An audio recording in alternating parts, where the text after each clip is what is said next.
Hi, my name is Michael Rengstrup. I'm the director of RITVN, and I would like to ask you a question. Are you a Ritter? Before I start explaining what a Ritter is, let me just explain who we are. RITVN is an IT outsourcing company from Denmark. The Danish company is called Rengstrup IT, and RITVN is the Vietnamese outsourcing part of the company. We are supporting large blue chip clients in Denmark and also in other countries with bleeding edge solutions. Supporting blue chip clients means making blue chip solutions. We can only do that by getting the best possible people. Getting the best possible people means more than just getting people who are very good at a specific technology. It also means getting people who understand the way we work at RITVN and who believe in the way we work and want to deliver the same kind of value that we do to our clients.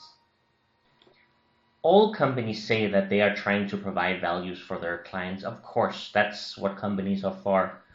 But the way we do it is a lot different from what you will see at other Vietnamese companies.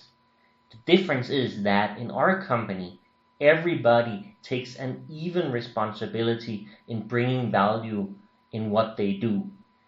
And to have this kind of organization requires us to work in a much more modern way than the more hierarchical organizations you typically see in Vietnam.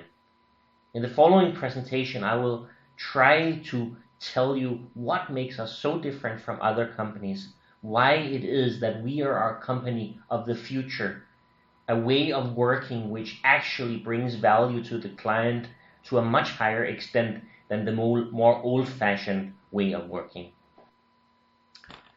The first and probably the main difference you will find our company is when we work. There are no employees who have fixed working hours. Employees, they come in when they are needed to come in, when they are asked by their team to come in, or when they need to collaborate with other employees at the office.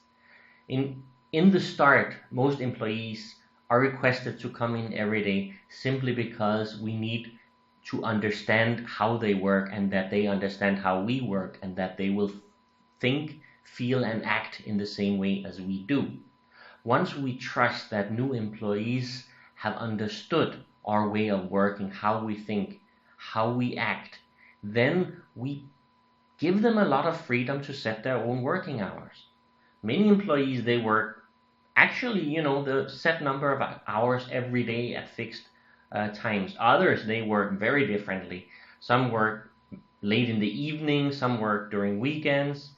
Everybody, though, works with the same thing and goal in mind, namely delivering value to the clients when they work. So being given freedom to work anytime doesn't mean working less. It just means working when there's a need to work. And many clients, they have deadlines. When they have deadlines, you probably will be working a lot harder. When there are no deadlines, you will have more freedom to take some hours off, even take an extra day off. And all we need is for you to think like a professional and say, okay, when I work hard. When the client needs me, I work extra hard. Let's look at an example of the difference between a Ritter and a non-Ritter when it comes to work hours. If a client says on a Friday that he has a problem, that he needs something urgently done by Monday, a non-Ritter will say, not my problem, because, I'm going on a weekend and you could just have, you could have figured out you had that problem earlier. A Ritter, on the other hand, will say, okay, I've been given freedom in my work hours. This also comes with a cost. It comes with the cost that when I'm needed, I have to find time in my schedule to actually help the client. And it's not that hard. A weekend is long. There will be some hours you can set aside and say, oh, you know what, Sunday evening, I don't really have anything planned now. I will do it for you. Not a problem. I will deliver it on Monday. That is how most of our employees now think, and that is how we need new employees think to keep on giving them the freedom of flexible work hours. This flexibility is not only one way. It does not mean that it's always the employee who needs to be ready to work extra when the client needs it. It also means that the company is ready to give you flexibility when you need it. So if you have something you do every week, maybe you go and play badminton in the middle of the day once a week, well, we will fit that into our schedule. Other colleagues will, be ready to take up your task at the point of time when you are busy. If you have an urgency coming in, the only thing you need to do is be professional about it, namely coordinating it with other people in your team. If you coordinate it well, most things are actually possible. The flexibility we give is more than just time, it's also location. Some of our employees work up to 80% of their time from home.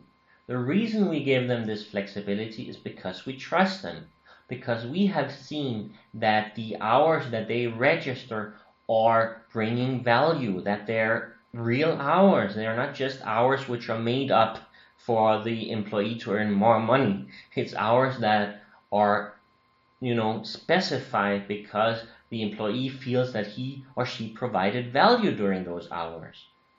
Once we know that an employee is trustworthy, that an employee has integrity and pride to deliver value of every minute that they work, then we will give that employee the flexibility to work from home.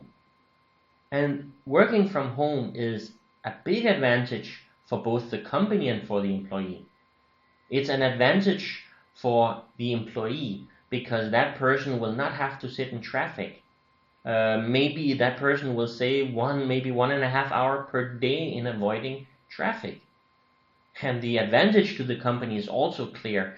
It means that that person will be more motivated to work because it's not fun sitting in traffic. You don't get extra power from taking your bike back and forth to work every day. I think the best way to actually show you what makes a Ritter in terms of the ability to work anywhere is whether or not that when you are given an assignment, whether, when your team leader or when your colleagues have said, okay, please deliver this within 5 days, that you will actually be able to organize your time from home to deliver those assignments or tasks that you were given.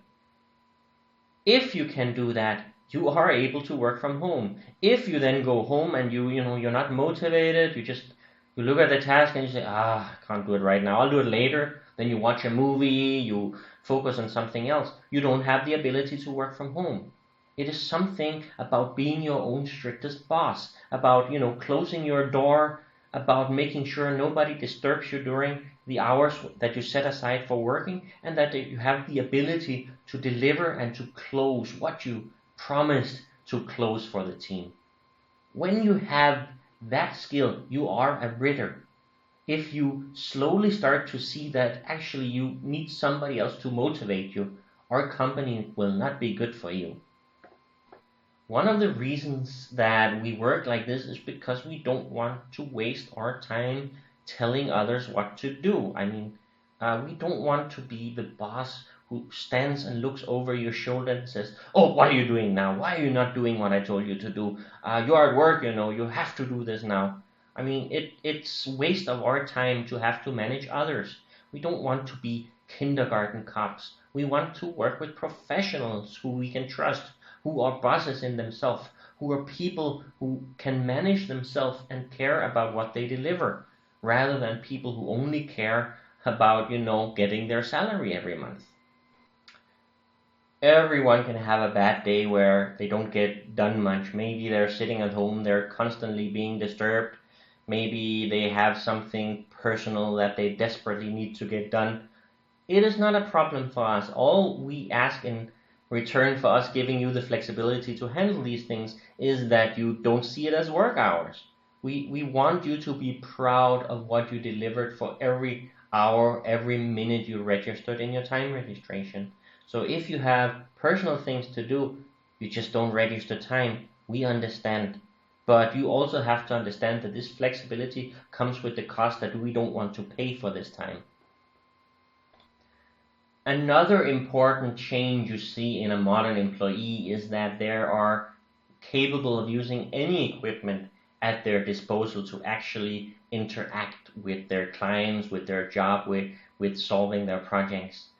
For now, it's probably not something that makes us particularly unique at our RITVN. We do give all new employees a high performance laptop so that they are flexible enough to work from anywhere. If we should look at a situation where the trend of being able to work from any device actually shows how we're different, it would be in the way that people are motivated to check up on their projects or on the task or their communication with clients. Often a client has asked you to fix an urgent bug that needs to be working, and of course you can't sit and wait all day for feedback on whether or not it worked. But if you're really motivated, we're expecting you to pick up the phone, to go to your webmail, and to check did any messages come in that showed that I urgently have to get back on my computer and do something else to solve the problem. Basically, that you're available on other devices to just see if things are handled in the professional level that you expect from yourself. One of the things that makes this concept actually bring more value to the client is that we give people a lot of responsibility. We do trust our people to be professionals, to actually put themselves in the place of the client and think, what is it the client needs? Many people think that, as long as they did exactly what the boss asked of them, as long as they delivered their 9 to 5s and, could put check marks on whatever task they were given, they provided enough value.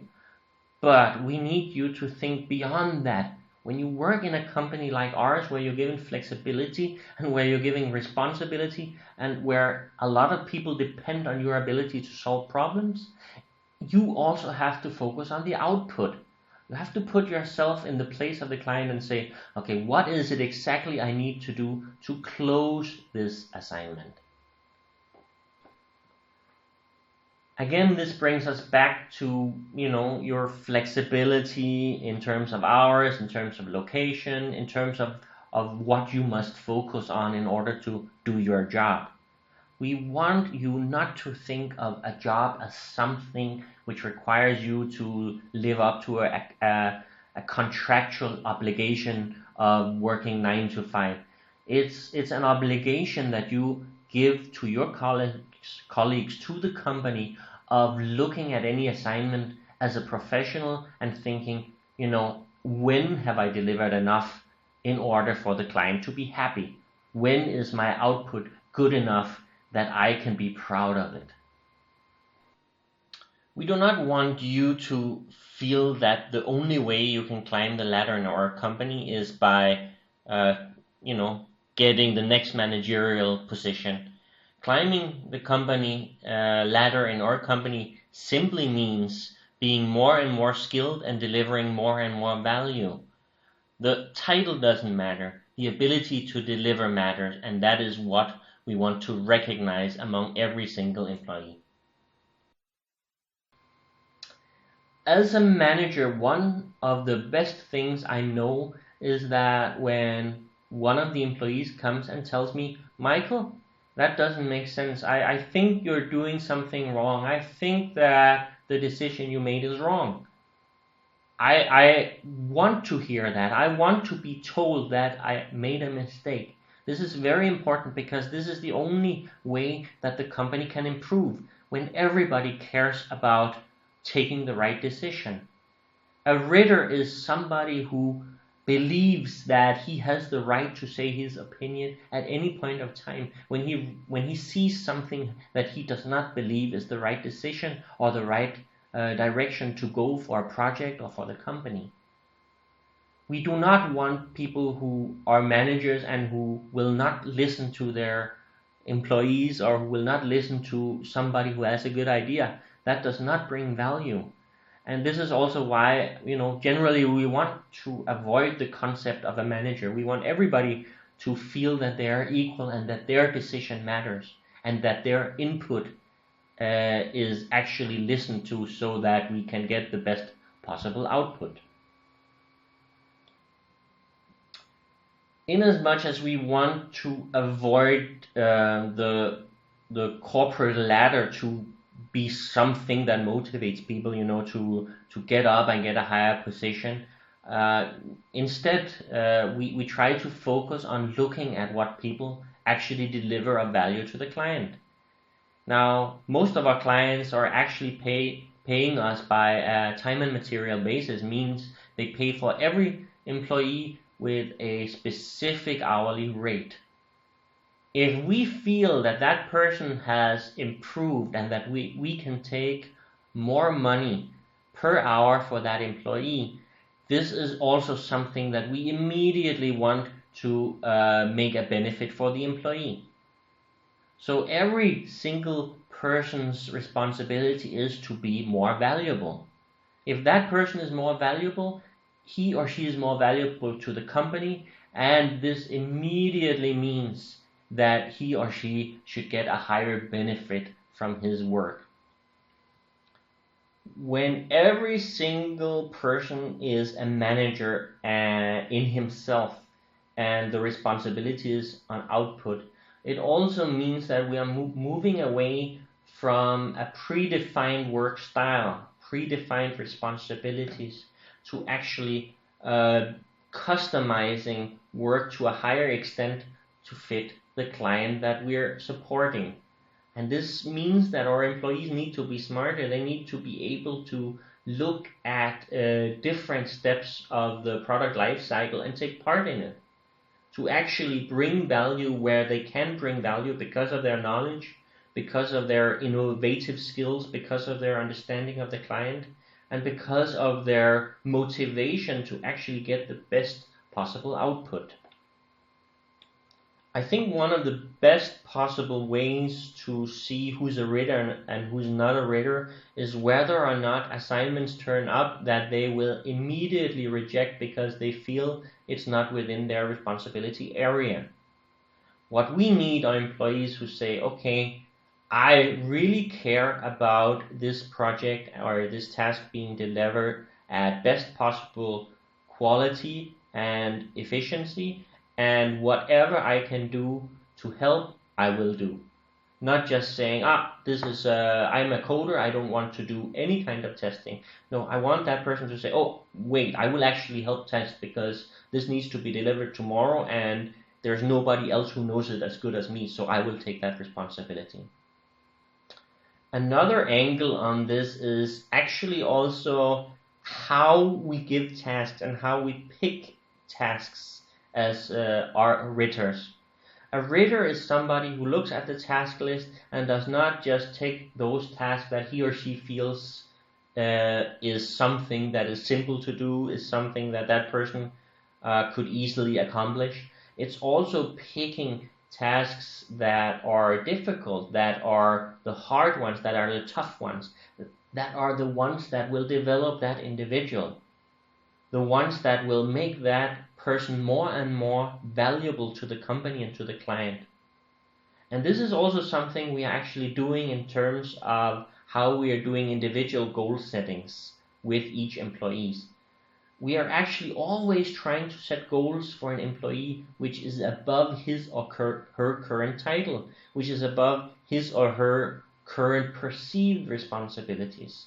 Namely, assignments that will challenge that person, which will require that person to take more responsibility, to learn more, to research more, to work harder.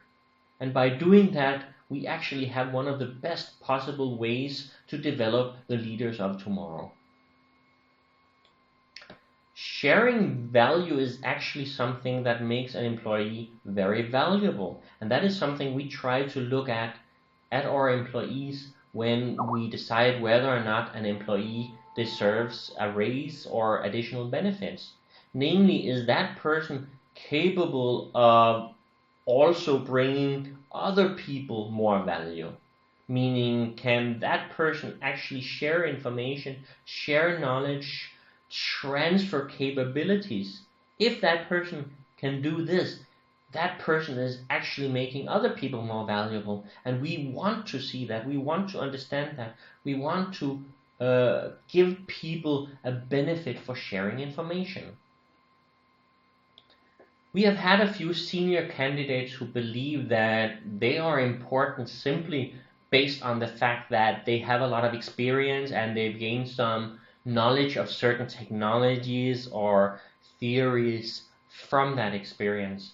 Of course, if they can utilize that experience and that understanding to create successful deliveries for a client, meaning that the output is good, then of course they're important.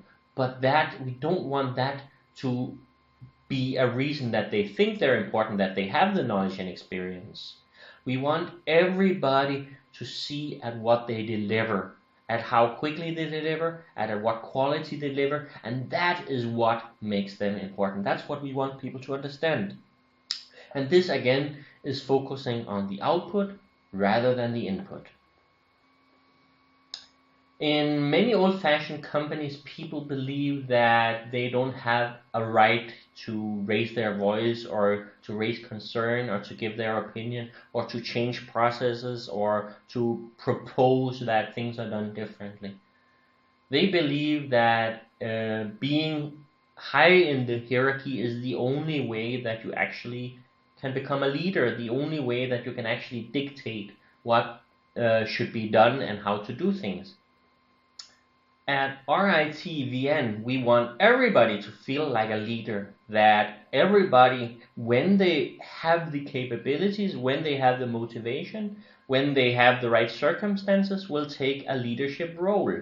So leadership roles are not something that is organization specific, it's task specific. It's when it's needed, you need to take leadership role. When you have the capabilities, you need to raise your voice. When you have knowledge, you need to bring the knowledge to the company, and that makes you a leader, not where you're placed in the hierarchy of the organization. Another trend that's identified as being one of the future is the use of collaboration technologies. We do use collaboration technologies a lot, like Skype and various process tools. But admittedly, this is not the place where we yet are strongest. But we are working hard on becoming strong. We still have a big reliance on emails, but given that many of our clients are bringing new and exciting technologies to the projects, we are constantly trying to learn them and adapt our way of working to utilize these tools. On the screen now, you will see a lot of the different tools that we are and have been working with. Especially Target Process is slowly becoming our process tool of choice, where we manage bugs, test cases, tasks, sprints, etc., etc. But many of our clients, they have their own tools, and when they have their own tools, we will of course use the tools that they propose us. Last time when we started interviewing senior candidates, we had some senior candidates who got annoyed by the fact we were giving them IQ tests and algorithmic tests, because they believed that they should not be given those kind of tests because now they had experience, and that experience was what that defined whether or not they were worthy candidates. To tell you the truth, I thought that was kind of silly, because nowadays knowledge and experience is of course valuable, but it's a lot less valuable than the ability to learn.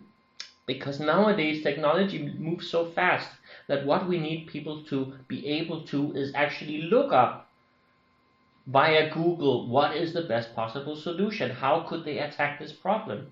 It's the ability to take a new situation and use their intellect, their algorithmic and logical skills to actually find the best possible solution.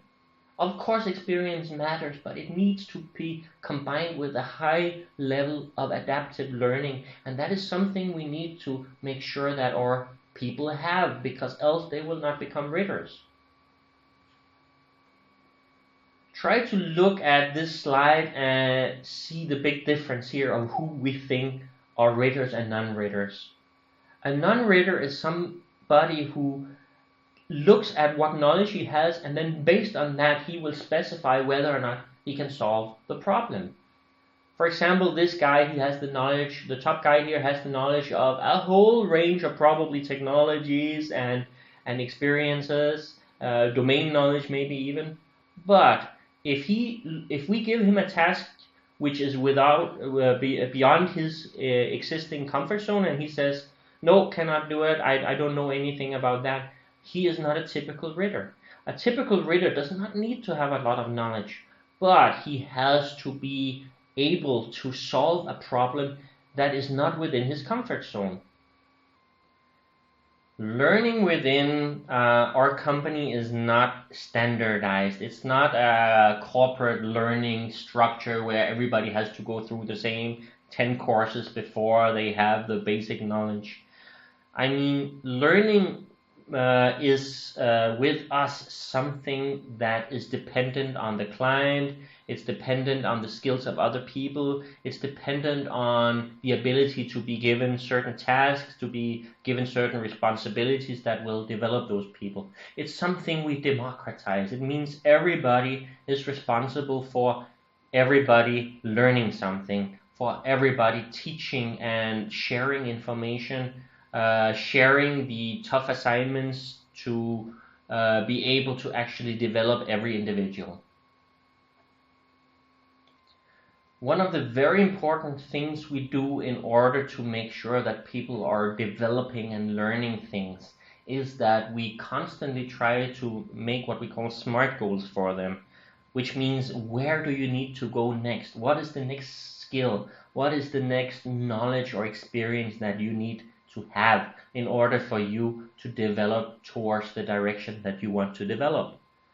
It normally takes a few weeks before every employee gets their goals set. We need to understand who the employees are first, how they work with others, what their existing knowledge base is. But once we get an idea of it, we will sit down with an employee and we will try to set these goals together with that employee. This puts a lot of responsibilities on managers to find tasks that are always a little challenging, that will always bring them that next step towards what they want to be in the future. Most people who come and who hear about this way that we work will say, okay, I can understand that this is the way of the future. This is how our world is actually developing, based on the fact that knowledge is very quickly obtained, and it's how you use that knowledge that defines you.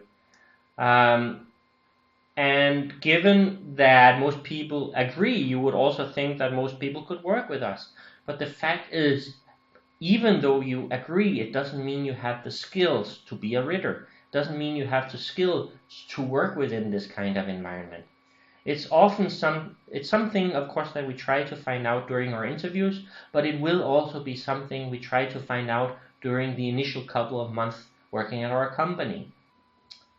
What we really try to look at to find Ritters is what we call the 5 I's, the qualities that make up a Ritter: integrity, intelligence, initiative, involvement, and insight. We've mentioned integrity a number of times, but it's people who actually keep the promises they make, who aren't just good at making promises, but who also will feel bad if they don't keep those promises. Integrity are people who don't lie, people who are trustworthy when they say that they have worked a certain number of hours on a task, and actually would feel bad because they have been given the trust and they want to respond in kind to that trust by being trustworthy people.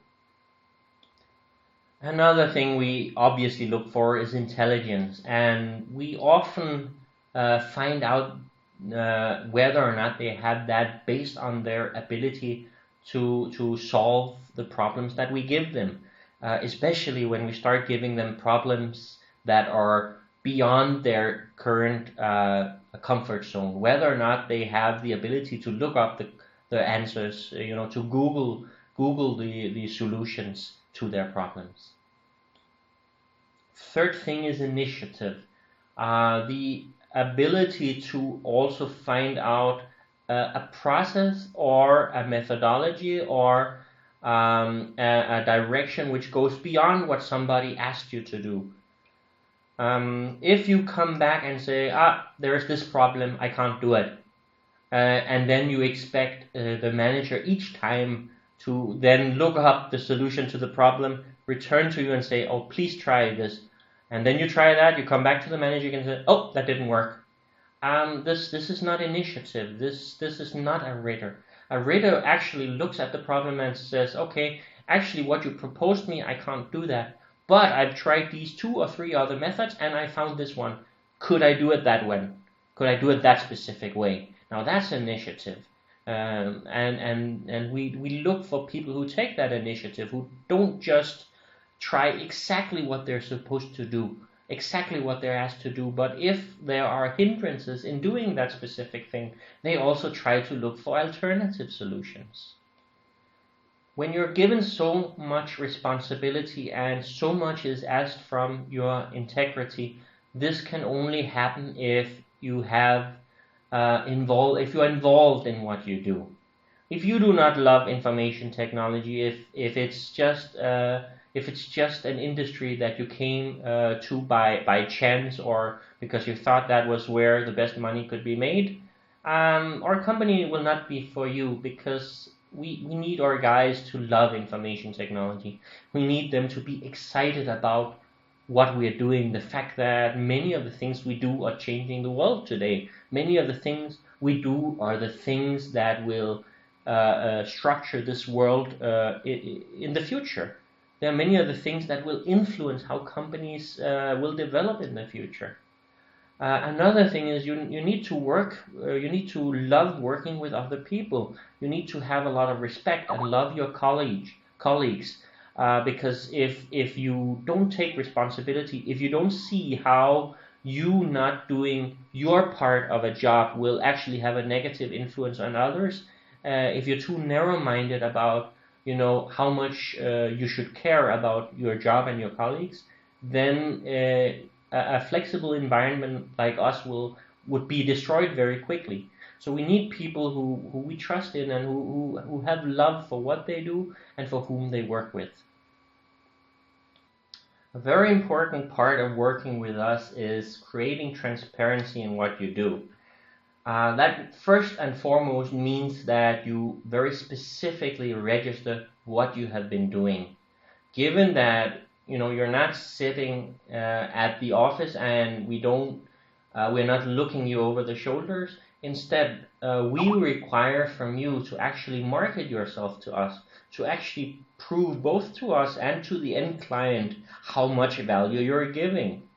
And this basically means not only to register time and show that time was spent efficiently. It also means the way you communicate to us, the way you set personal goals, the way you tell clients what good ideas you have, how things could be even better, how in everything you do, you try to market yourself as a capability, as a professional, as a leader in itself, as actually part of the sales staff at RITVN.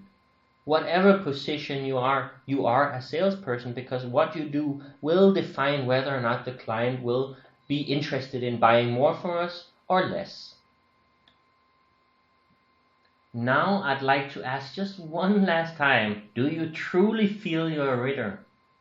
If you can say yes, that you are that kind of person, well, the kind of person who feels that he or she really wants to do a good job, and that you are a dependable person, and that you have the the capability to develop fast because you have the love for information technology, then you definitely are the person we need at RITVN, and with that personal skill set, there will be no better place than to work with us, because we are also the people who like to give people the benefit of those capabilities.